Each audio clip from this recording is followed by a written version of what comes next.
Nak saya.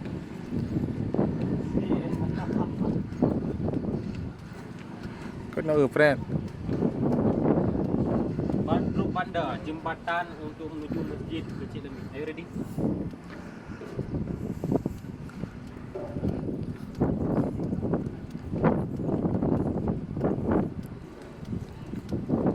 Ini merupakan jembatan untuk masyarakat menuju masjid Kecil Lemit. Jadi nggak perlu lagi seberang berenang atau pakai sampan.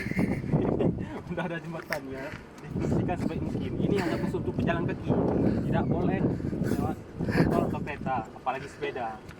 Apalagi asam-asam tuh syarat nggak boleh di sini ya. Ini untuk mentaati cara Islam. Oke. Kau nak tu. I request me now was